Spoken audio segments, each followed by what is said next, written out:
We are the wind in the sails of your business. We are your compass.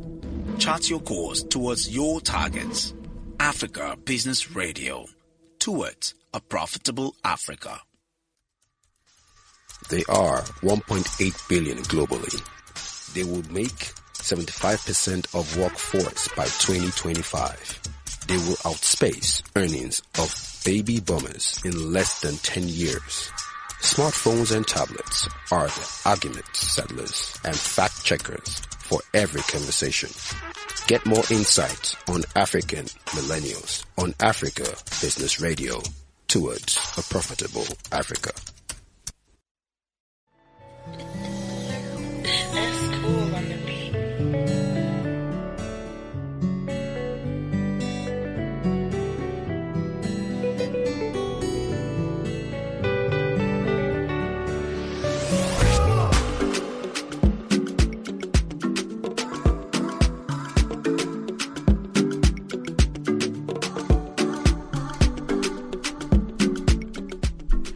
Man, I'm really happy about the week. I'm one of the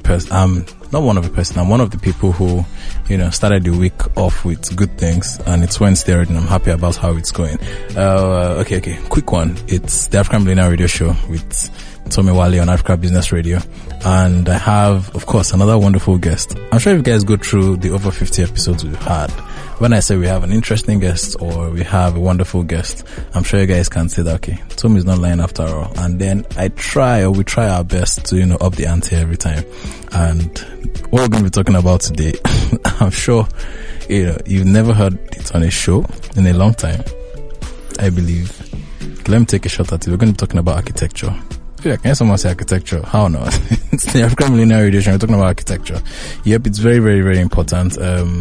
I believe that the environments we live in, forms the culture that we imbibe inherently, and then whatever we are perceived outside the country, is a reflection of the culture, and a reflection of how we live, and even kind of houses we live in, says a lot about it. So I've always had this interesting dude from, I think I met him first maybe year 2000 or 2001. He was the very, very interesting guy, tall like a crane, that would just walk into the midst of everybody. Not tall like a crane, tall like what? Tall like a giraffe. Get out. I didn't even realize. No, stop. Okay. I don't consider myself tall. Okay, so he was a very short man. He was about 5'5". Stop. Right. So I've known him for a very long time, and what I actually admire about him is his, first of all, his sense of humor is very, very impeccable. Then his sheer brilliance. He's a very, very intelligent person, right? There are very few people who took further maths. Didn't you take further maths? Didn't you take further maths? You gave up along the way. So, quick one about this further maths, right? Mm-hmm. Further maths. So I was an art student now, literature and whatnot. Okay. I got into OAU. And then my first 2 years, they brought further maths away. Why? I don't know. Social sciences. They should get out. Guy. Why? I know. Anybody who attends OAU will understand that, right? So I've known Olo for a very long time. His name is Pelumi Olowolafe. I'm sorry for just calling him by his non-governmental name. So his government name is Pelumi Olowolafe. He has done a lot in the space of architecture, right? Attended one of the prestigious universities in the country. Is that uni what? Sorry, I can't say it out of my mouth. The uni. That's cool. Somewhere in the corner somewhere. Stop now. Yeah, attended University of Lagos. Right. Don't do that. Is it Maulag or it wasn't? Hey, okay, so attended University of Lagos, and he once told me that.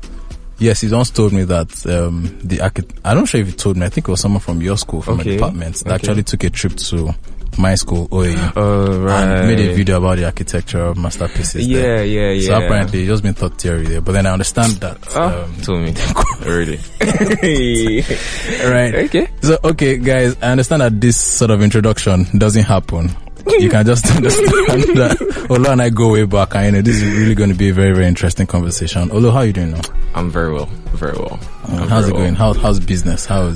Business is good, I won't lie. Amazing. Business is good. We're in a budding economy, if we look at the big picture, but we rarely do that. So things are fine. Things are actually great. It's a good time to be an architect for any 16-year-old listening. It's a good time to want to be in the construction industry. There's a lot that will still happen. Okay. There's a lot of growth prospecting going on. There's a lot of foreign money coming into our economy in construction. Nobody really talks about this. Nobody knows enough about this because it's not documented. And many of us that are in the industry are in the thick of it. So nobody really makes time to journal these things. Right. Yeah, so a lot of people are making a lot of money. Our environment is literally changing face every 6 months. You see a new estate coming up along the Ajah axis. You see a new 20-story building coming up somewhere in VI. So those are the signs. I mean, it could be better, right? And that's about that. So business is good. I mean, that's interesting. And from what you're saying, I can see that you're really, really keen yourself or putting yourself into, positioning yourself, into the opportunities that are coming. Absolutely. Especially when you talked about, so when you say, investments coming from outside the country, I think you said something like that. Yeah. Is it some sort of an FDI, or do you think, is it privately initiated or it's a governmental thing? It's private, mostly. It's private. Private. Private. Oh, okay. That's huge. It's private. So people are willing to invest in real estate in this Absolutely. place. Yes. If you allow me. So that means that there's a future in this country. There is, of course. There is. But you see, is this, first, let's just be clear. Can we say anything and everything that is not vulgar here? Yeah, radio, yeah. Okay, because I might be going into some details that are like, they're not like, I didn't sign any NDA to know this, and I just feel it's a privilege that I'm ready to share and willing to give out. So the thing is, we know our climate. The way money flows into our economy is through corrupt practices. So, I'll just go into, I'll brush the surface. Okay. So what's going on is, for anybody that is willing to follow the paper trail of corrupt people in government, real estate is their go-to avenue to stop cash. I get it. I won't say more than this. I get it. All right, sir. I get it. So, it's a lot. Wow. It's like a version of the dark web. Because it's almost like nobody ever talks about this. Okay, so you're an architect, right? Yes, I am. am. Then you're in the space of creating, the best designs out of this. So it's not just going to be blocks of whatnot. No, just everywhere. No. Now, personal observation here. I think in between 2009 and 2014 or so, 2015. I noticed that houses were always having tall roofs, very tall roofs and very slim windows, right? And I understand how we're in a tropic region, not temperate, and the heat is gangster. Bruh, the heat is right? crazy. Growing up, the kind of houses we lived in, big windows, big sliding doors, you know, had the sitting room downstairs and upstairs, everywhere. I mean, you entered, if you open the windows, the curtains blow. You get what I'm saying? And then you run under the curtain to hide. Yeah, curtains don't blow. You understand? No, curtains don't blow anymore. So I'm wondering that, what do you think brought that type of designs that were actually off our environment? Because I felt that these guys were trying to design things that look like things in other countries, very in temperate region. So that if people now want to maybe invest here, maybe there's an illusion that you think that they're living abroad. I didn't understand the rationale behind that. What led to that? I'll try not to be too technical. Today's a Saturday, so I'm trying to leave office in the office. But I'll try to draw out some technical terminologies that are easy to digest. Now, there are three pillars to development, construction, whatever think of it. That's to do with the built environment. There's the economic factor, there's the environmental factor, and then there's the social factor. So what I'll say has changed is that we are very strong on economic factors when deciding what gets approved, what gets built, and what gets occupied. So I'll start from approval. What's the government allowing to fly? Is whoever paid? I'm about to get some detail. I can't get into any trouble because my allegiance doesn't lie anywhere. So first is I won't say Lagos. In Nigeria, what gets approved is what gets paid for. approval order for, and I'll be a little specific, for a house in a development like just a simple family unit in Bagada is about, we'll go for about 500k to 900k. This is money you pay cash to the approval office. Alausa. I mean, I don't know. Well, yeah, I'll stop at that. So, if you're paying that amount, if you don't have that money, you're not going to get approval. If you don't have approval, you really can't build. Except you want to now do kickbacks and backdoor arrangements. So I'm just trying to draw that out in that there's actually economic factor to building, right? And it's who has the money to build that can get past that stage. The next stage is what people want to rent. So people would, I mean, if you're renting, you want to go for the best house at the cheapest price. So for you to get that is for a plot of land that would normally take like 4, like our of course, now, case in point. Yeah, back in the day, there's plot of land. We would have bicycles and we have space to ride this in our compound, right? But now it's a 2. You're gonna have like 6 units On in that thing. 6 family units in a space that normally would have been 4 family units. Now, where we should be pegging this type of development is at approval stage. But remember, I already said that whoever pays the most is who they would write approval for. In fact, sometimes people draw up things that shouldn't pass for approval. So are you trying to say that just to chip this in, just to go back, is there a fault in the urban and regional planning? Absolutely. Absolutely. So let's continue. For every I'm a full member of the Nigerian Institute of Architects, so I mean, a few information I literally have, because in the process of trying to get your full membership, you write an exam. And while studying, I found that for every local government, you should have an architect, your mechanical engineer, your electrical engineer, and your town planner, your surveyor, attached to each local government across the federation. Now, this team, which they call the Local Development Authority, LDA, is supposed to be headed by a town planner, right? But if you, now I'm taking us back, like reverse engineering. Now, if you go to the curriculum of a town planner, urban and regional planning, in the University of Lagos, for instance, there is no point at which their study takes them to imagining an urban space in 3D form, only in 2D form. Wow. Right.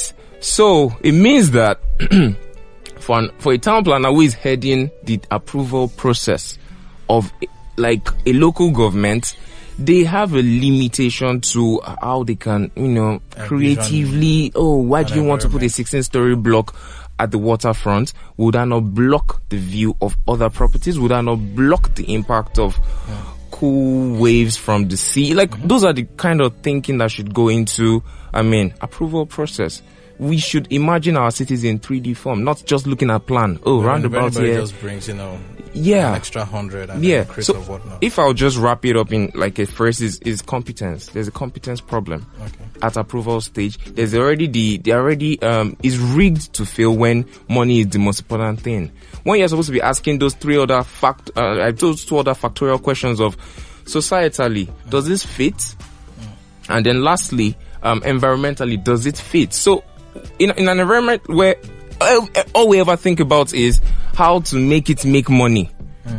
You're trying to get approval. How much are we going to get from you is what they're thinking. They're not actually asking that, why are you going to plant this type of development in this type of space? If this is how you use your churches and your denomination and you put speakers out there, why do you want to put in an estate? Why shouldn't we? I'll tell you something, yeah?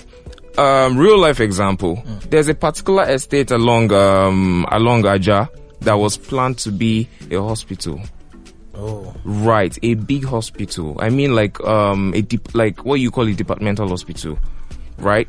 And that land, based on who knows who, has been converted into an estate. There's not adequate fire service for all those estates running along Aja Road. There's not adequate recreational facilities for all those estates. There are not enough police stations, right? So, and structurally, when you're planning a city, those are things that you literally, you allot plots of land to. And you calculate them. There are rule of thumbs. Like, okay, for maybe 500 housing units, you have a primary healthcare center.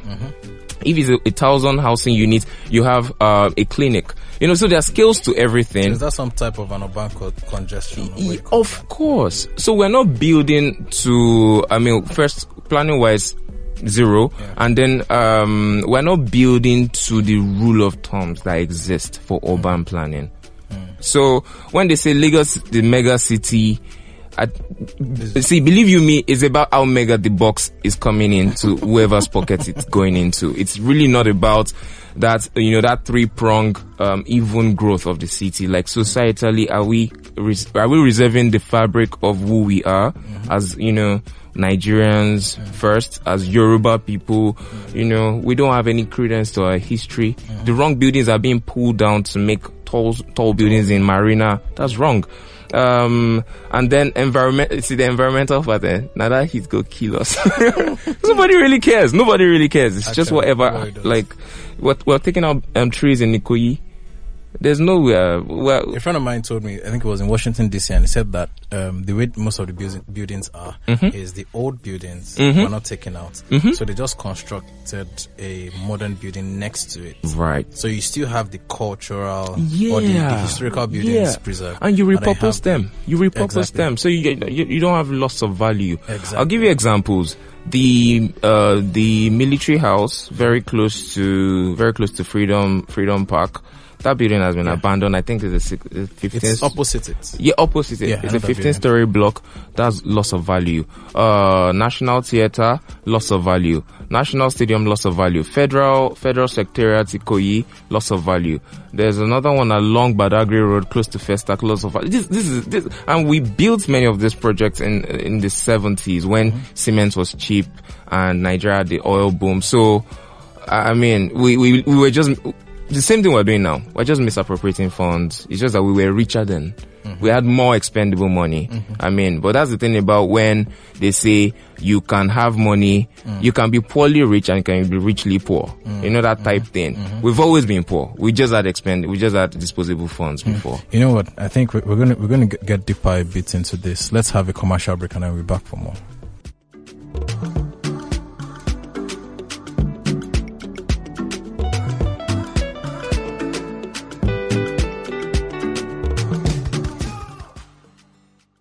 We are the wind in the sails of your business. We are your compass. Chart your course towards your targets. Africa Business Radio. Towards a profitable Africa. They are 1.8 billion globally.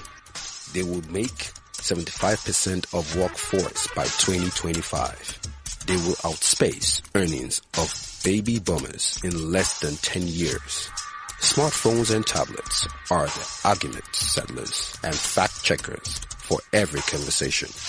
Get more insights on African millennials on Africa Business Radio. Towards a profitable Africa.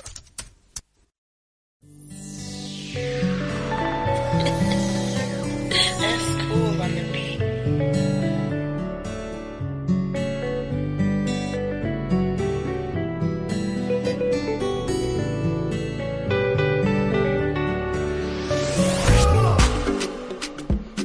I don't know why I feel like I'm living in some kind of a mess that is unplanned, based on what Pelumi Olowolafe has been saying since morning.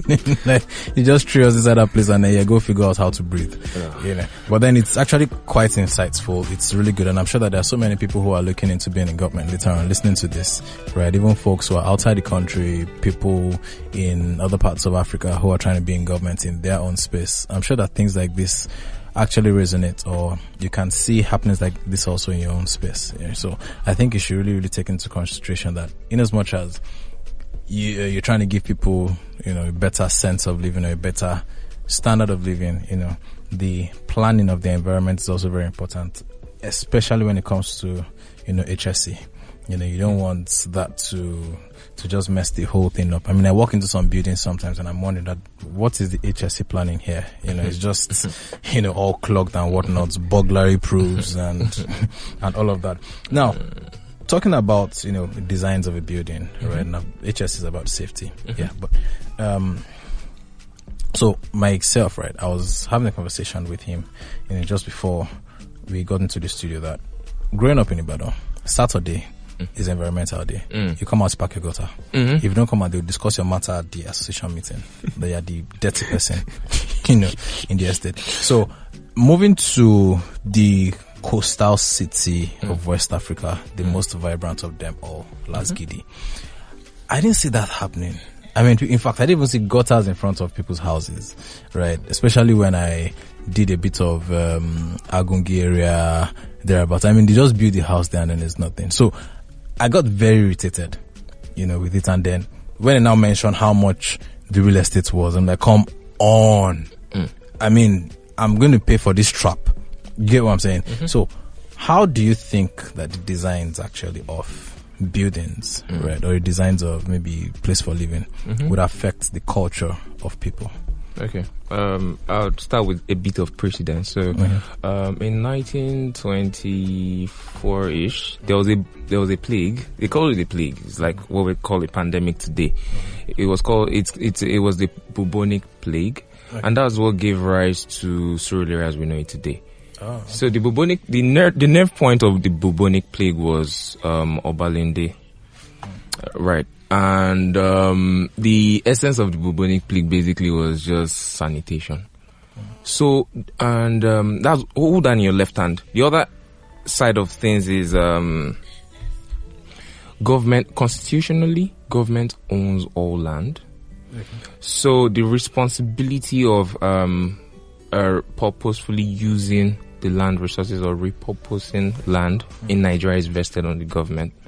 So I say this to say that the responsibility of maintaining sanitation from a planning standpoint rests heavily on the government. Now, if I would draw it forward, we can agree or we can speculate that the government has not necessarily been taking up its responsibility in that regard. So in a place like Lagos, where capitalism really rules, estates, private entities pull off estates that don't have drainages, that don't have gutters, there's no plan for waste management. So what you will have is the present real estate market, where myself and yourself rent properties from, is based on vibes, is based on idea. There's no blueprint that is enforceable that we can use to guide these private entities.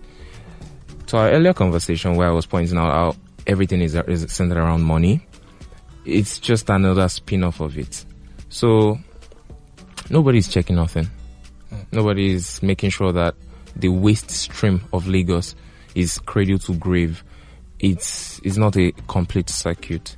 And that's how you find that the best attempt we have is Loma. If there was a proper structure, Loma would be redundant, but there's none. So people drop their waste loosely, then Loma has to, try to pull that together into dumpsters. Dumpsters take to landfills. So there are two landfills that I know in Lagos. There's one in Ekpe and there's one in Ojota. The Ojota one, I think they're trying to wind down operations on. But at the peak of its operation, it's called Olushosun, the landfill.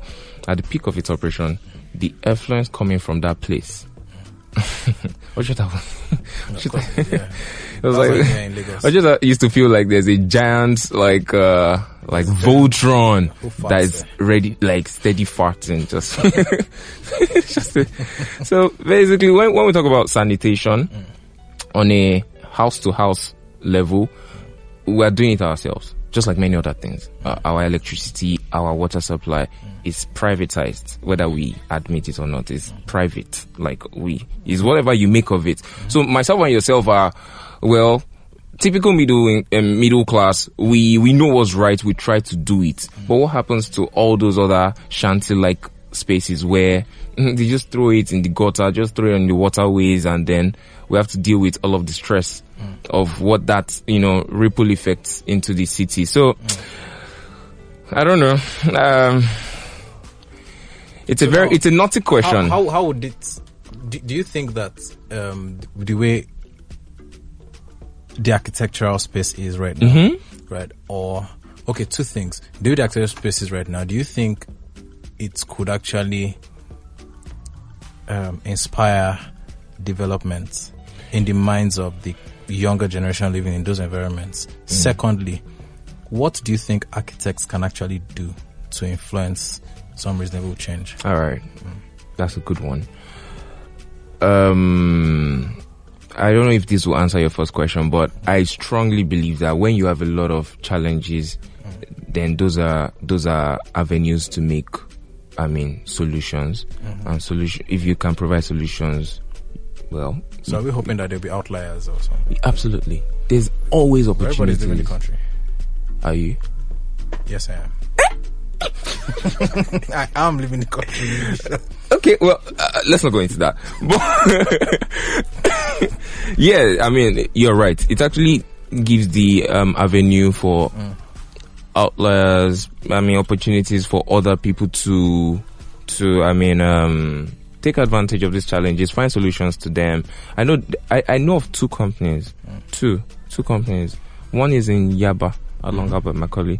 There was a startup. It was a startup like 3 years ago. I don't know how far they've come. But what I remember they used to do was to collect plastic waste, and I thought that was really smart.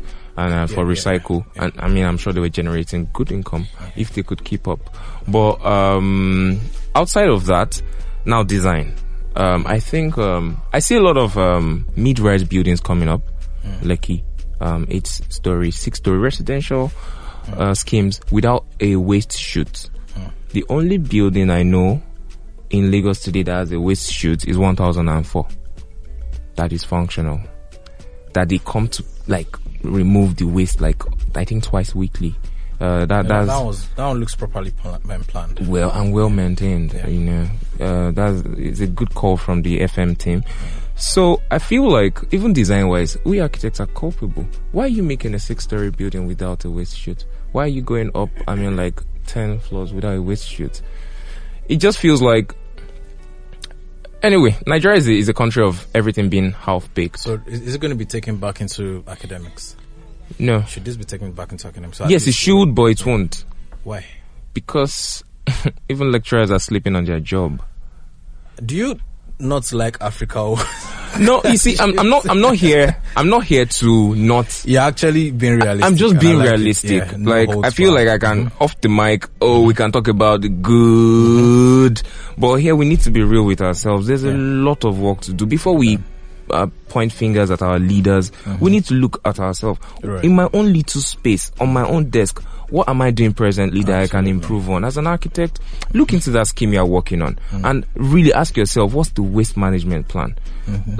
From your back door to the waste point, what's your plan? What's the HSC? I don't know. I'm very concerned about that. You make buildings, that families, new young families will take up these buildings, and your balustrades are 900, just like for adults. What happens to those kids? And I saw this thing, I think it happened in December. I saw it in January. A baby hanging off the balcony? Cute, beautiful mother and her 2 children in Ikoyi. There was a fire thing that happened, and they couldn't go out because of the burglary. Jesus Christ. Yeah, Christ.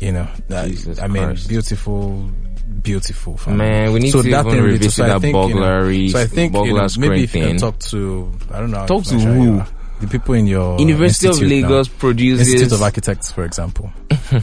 Right. You guys can actually just see this thing. I just have that wake-up call. I don't know. It's lives of people here. It's the future of the country. It's the future of Africa here. All right. Yeah. I see what you're saying. And I think it's a good time for me in my little way to just bring it to everybody's reminder that as architects, if you're listening in, please, we're not doing enough. Okay. We're not doing enough. We're catching up on that capitalism fever where we're all about the money, the next PP, the next job, and we're really not being thorough. And that's why all these really bad buildings are coming up. We need to do better. Footballer's house. Don't do that. I think I catch that shade. No, I didn't throw shade. Are you sure? I don't want someone fair to start chasing me. All right, guys, we've come to the end of this episode. So many things about architecture that I would really love to talk about, right? But as individuals, Pelumi Olowolafe said, let us do our best to take care of our own work, right? If you're trying to build a house, ask all these questions, right? Safety, drainages, everything, right? And then at least pass that torch on to the next person. There's so many virgin environments in Lagos that are about to be developed, right? What are the measures taken to ensure that a good urban and regional planning is done there, right? So let's do our homework well, and then, of course, I believe that things will be better for us. We will all just travel and then come back into into slums later. All right, guys, make sure you have a very wonderful afternoon. Stay safe. It's Tommy Wale on the African Millennial Radio Show. Don't forget to go on Spotify, Google, and Apple Podcast after this live session goes, and then search for the African Millennials, and then share, listen to it, enjoy it, drop comments, and then let's have a very, very wonderful life afterwards. All right, Pelumi, thank you for coming. It was great. It was great. Bye for now.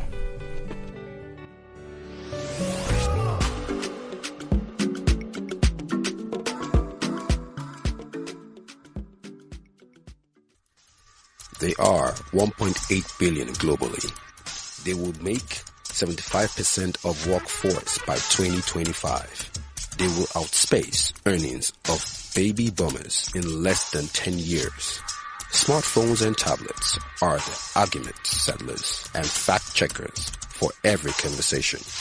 Get more insights on African millennials on Africa Business Radio, towards a profitable Africa. We are the wind in the sails of your business. We are your compass. Chart your course towards your targets. Africa Business Radio, towards a profitable Africa.